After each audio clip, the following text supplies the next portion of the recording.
Hello, darkness, my old friend.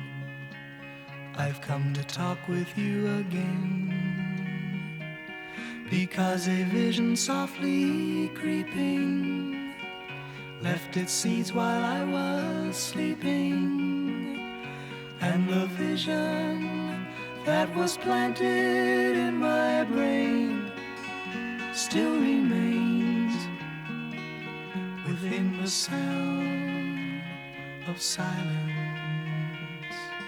In restless dreams I walked alone, narrow streets of cobblestone,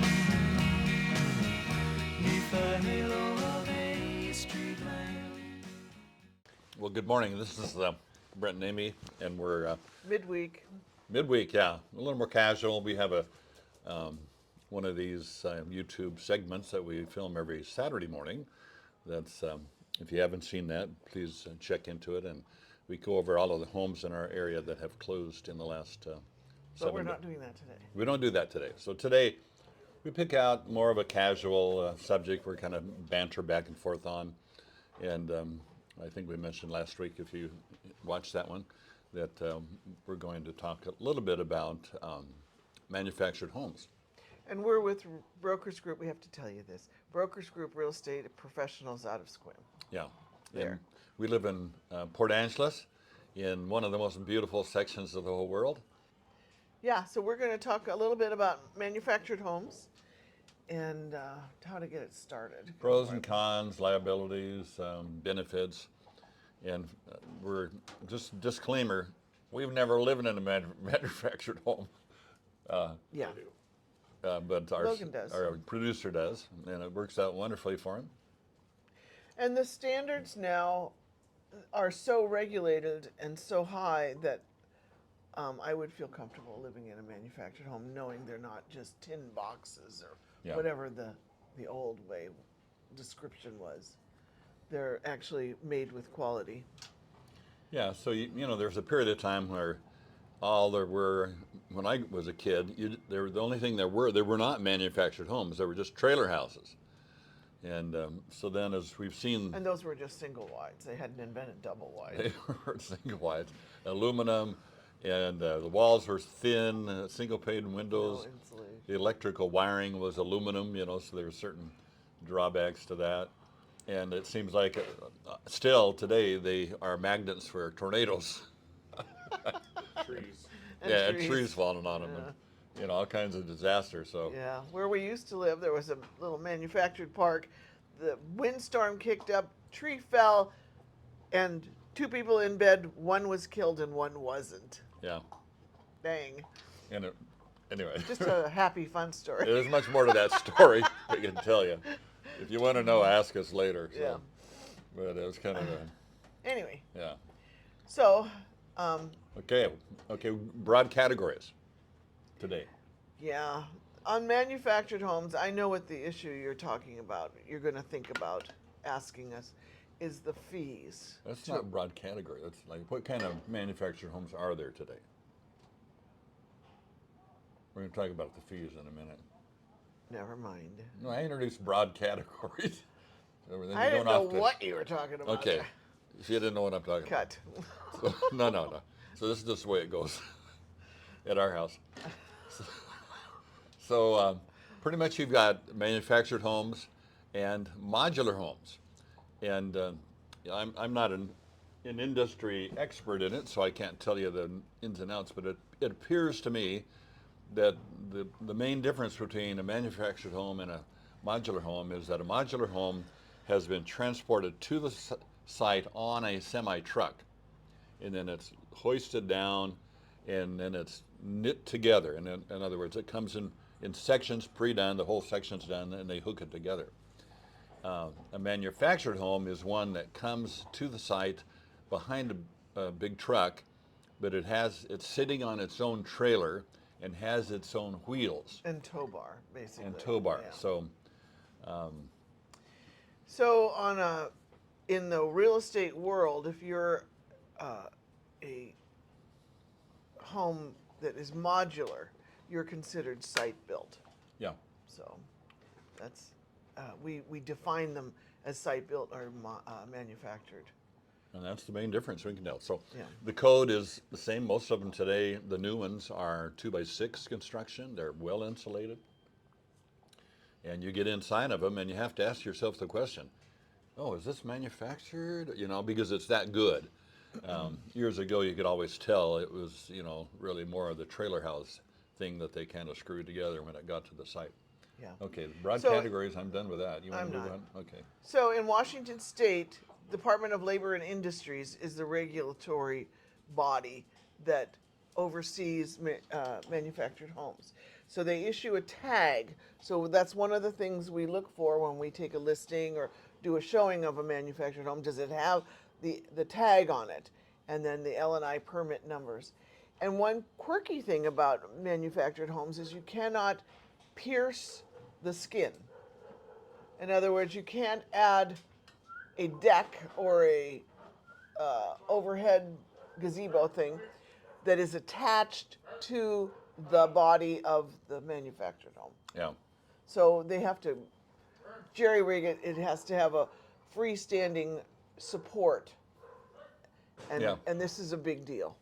Go figure. Like we're sitting under a pergola here, and this pergola is actually attached to the house. It's a brick house, so we've used special attachments, and it's so the house is carrying the weight of the pergola, and that's kind of what Amy's talking about. You can't do that. So we have had listings of manufactured homes that have not followed that rule, and before you can actually sell it, you've got to make you have to correct that problem. Yeah. Okay. So I want to talk about, back to this, my detail subject that I wasn't allowed to talk about before, is the cost of the rent of the little piece of dirt that includes usually water, sewer, and garbage. If you're in a park. Yeah. So we're given, when we go to take a listing, the amount that the body of manufactured homes are paying. And it varies. I see here 400 to 795 on my list. I have a list of different manufactured parks. But the big but is Go ahead. well, you're looking around. You're Well, not paying any okay. attention. I'm listening though. What do you want me to do? Yeah, keep going. The big but is with these manufactured homes, when people go to sign the lease for their spot, they can raise the price up beyond what people have quoted them. And if you sign it, you're You're gonna obligated. pay. You're gonna pay. Yeah. So we just had that happen a few sales ago. We Yeah.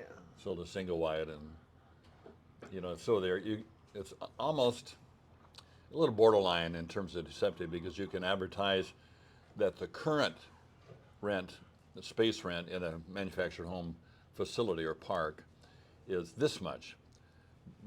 And then there's rent. There's a little bit of rent capping in terms of you can't. State of Washington anyway. How much? Is it 3%? 7 7%. That's what you can raise each year. month. Yeah, year. Yeah, not Sorry. a month, each year. And so, but if you're a new person to rent in that park, they can charge you anything they want. So if you are looking Yeah. at a manufactured home, you want to make sure and get it in writing what the new rent is Yeah, going and to be. Be sure to read any paperwork that you Yeah. get. And I don't know, I think it's really, it's not criminal, but Deceptive. it's really deceptive. So some of the worst parks have really high fee rental, and you think, well, who would want to be in this park? So you got to know ahead of time what you're going to pay, because most of the time the manufactured homes are fairly reasonably priced, but it's that darn monthly fee that you're Yeah. going to pay on top of what especially if you finance it, on top of that finance fee, and it might be out of your budget. So we've talked about this in our office staff meeting, and one of the ones that was in the 700s on my list, actually with the new people, one of the other agents said it's in the 900s. So craziness. Yeah, I think it's pure greed. You know, I mean, I'm not a socialist, but there's a point at which you got to say, nah, you guys shouldn't be doing that. And then there's one park we know of that's for sale, so they're jacking the price up so that it looks better on paper when they go to sell it to the next person. Yeah. So that's part of the thinking there too. Yeah, because they want to, you know, somebody who's an investor wants to understand all of these, like what's the cap rate on it, and what's the capitalization, you know, what's the net operating expense, net operating income, and Yeah. anyway. So it's a different, commercial's a little different. Yeah. So. But What?